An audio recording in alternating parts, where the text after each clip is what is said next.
Okay, so today we're going to take a look at how we actually diagram in the passive voice. And we're going to do this over the course of 5 short videos. And what we're going to do is we're going to learn the 4 patterns to actually create a passive voice. Now, the passive voice can only be created in patterns 7, 8, 9, 10 because the passive voice has to have a direct object in order to exist in the passive voice. So patterns 7, 8, 9, 10 all have direct objects. So that's how we can go from an active voice 7 to a passive voice 7. Now, the reason we're going to do this over 5 videos is because pattern 8 actually has 2 different options to it, as we're going to see. So what we're going to do today is we're going to diagram the sentences twice, both in active voice and then passive voice. But we're going to diagram it as a skeleton. And I want you to do the same thing as you're taking notes. And we want to diagram the basics of it so we can actually see visually how we're changing it to active and the passive voice without all the extra words. All right. So what I'm going to do is I'm going to go up here. I'm going to pick a pretty color of black and then build this first diagram. So this is going to be our active voice 7, which says Mr. Cantrell uncomfortably caressed the Van Gogh canvas at the museum. And you could probably imagine him doing that. So let's call him active voice and let's build it right up here. All right. So my subject is going to go here, my action verb is going to go there, and my direct object is going to go there. And let's change up our color a little bit. Let's call him, our subjects will be red. That's a nice little choice. So let's see, let's go with Mr. Cantrell right here. And we'll do our verb, my favorite color, which is orange. And let's say caressed. If I can get it squeezed in here, I'll give myself a whole lot of room. There we go. And our direct object, hello, Jeffrey. Let's go with a nice little blue. It's a nice pretty blue. And let's do our direct object. So he's caressing not Van Gogh, but he's caressing the canvas. That was just really awkward. All right. So there we go.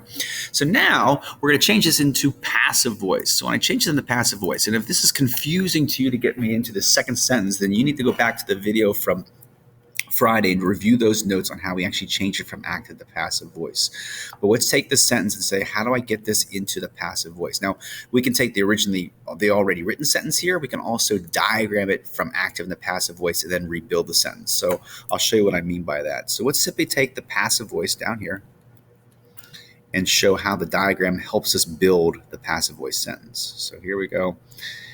First thing I'm going to do is I'm going to take this, we'll use the right color.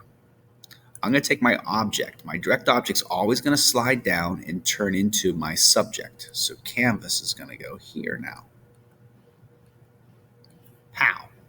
Second thing, come up here.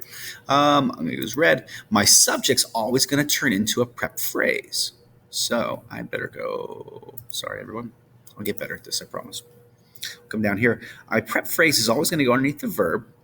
And it's going to turn into a by prep phrase. All right. So what's going to happen then is down here, I'm going to say by, and then the subject's going to slide down here. So here's my crisscrossing.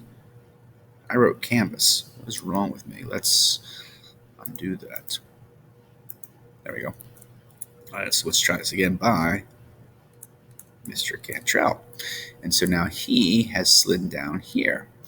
And so now canvas has come down to the front. Mr. Cantrell has turned into a by prep phrase. And that leaves me with my verb. And my verb should drop down.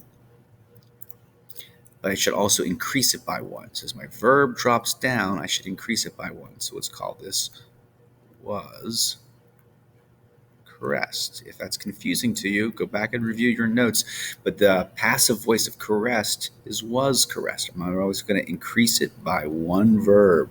So now I have the canvas was caressed by Mr. Cantrell. So if you're having difficulty actually converting something from active to passive voice, the diagram is really nice.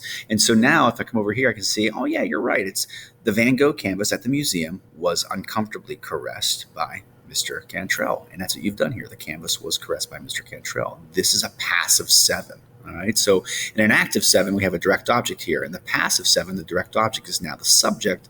The subject is always going to turn into a by prep phrase. And we've increased the verb by 1. All right, let's go on to pattern 8.